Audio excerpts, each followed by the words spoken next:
Lorsque quelqu'un souffre de maux de tête qui ne peuvent pas être détectés par une examination traditionnelle chez le médecin, une IRM peut être nécessaire.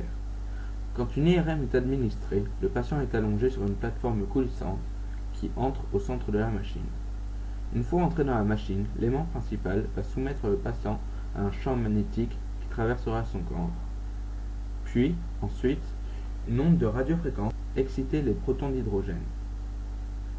Il y a des milliards d'atomes d'hydrogène dans le corps humain, qui tournent autour d'un axe naturel, c'est le spin.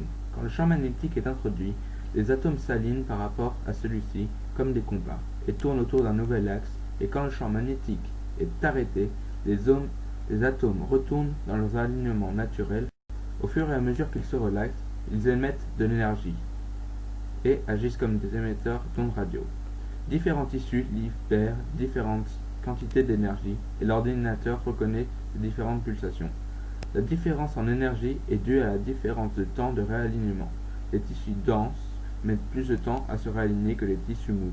Donc, lorsque l'ordinateur reçoit les différentes quantités d'énergie, ça crée une image qui montre les zones denses en blanc et les zones moins denses en noir.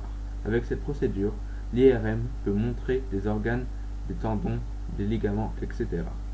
C'est seulement grâce à la quantité d'atomes d'hydrogène dans le corps humain que la technique d'IRM est possible.